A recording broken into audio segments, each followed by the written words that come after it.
কল্পনা করুন তো একটি স্মার্টফোন যা সাধারণ কোনো আইফোন বা স্যামসাং নয়, একটি ফোন যা হ্যাক করা এক কথায় অসম্ভব।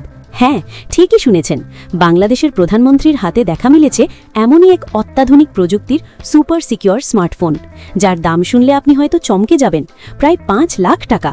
কিন্তু কি আছে এই ফোনে, কেন এটি এত বিশেষ, চলুন জেনে নিই। সুইজারল্যান্ড ভিত্তিক প্রযুক্তি প্রতিষ্ঠান সিরিন গ্যাবজের তৈরি এই ফোনটির নাম সিরিন ফিনি। প্রযুক্তি দুনিয়ায় এটি বিশ্বের অন্যতম প্রথম ব্লকচেইন সিকিউরিটি স্মার্টফোন। সাধারণ অ্যান্ড্রয়েড বা iOS এর বদলে এতে ব্যবহার করা হয়েছে সম্পূর্ণ নিজস্ব অপারেটিং সিস্টেম সিরিন OS। এই ফোনের মূল জাদুই হল এর নিশ্ছিদ্র নিরাপত্তা ব্যবস্থা। এর নেটওয়ার্ক, ব্লুটুথ এবং ডেটা ট্রাফিক সব সময় থাকে কড়া নজরদারিতে। কোনো গুপ্তচর সফটওয়্যার বা ম্যালওয়্যার ভেতরে ঢোকার চেষ্টা করলেই ফোনটির সাথে সাথে তা শনাক্ত করে ফেলে। এর সবচেয়ে চমকপ্রদ দিকটি হল এর স্লাইডিং সেফ স্ক্রিন।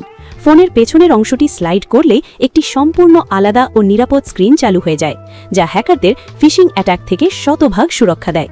তবে এর হার্ডওয়্যার সুরক্ষা আপনাকে সবচেয়ে বেশি অবাক করবে। ফোনটির ওপরের অংশ স্লাইড করে বন্ধ রাখলে এর ক্যামেরা ও মাইক্রোফোন সরাসরি মাদারবোর্ড থেকে বিচ্ছিন্ন হয়ে যায়। এর মানে হলো পৃথিবীর কোনো দুর্ধর্ষ হ্যাকারও দূর থেকে আপনার অজান্তে কোনো কথা শুনতে বা ছবি তুলতে পারবে না। এর সাথে রয়েছে মিলিটারি গ্রেড এনক্রিপশন চিপ, ফলে এই ফোন থেকে করা প্রতিটি কল এবং মেসেজ থাকে অদৃশ্য এক সুরক্ষার চাদরে মোড়ানো। রাষ্ট্রীয় গুরুত্বপূর্ণ তথ্য আর সাইবার নিরাপত্তা নিশ্চিত করতেই এই ধরনের সুপার ডিভাইস এখন সময়ের সবচেয়ে বড় দাবি। 5 লাখ টাকা দামের এই সিরিন ফিনি কেবল একটি ফোন নয়, এটি যেন হাতের মুঠোয় থাকা আস্ত একটি দুর্ভেদ্য ডিজিটাল দুর্গ।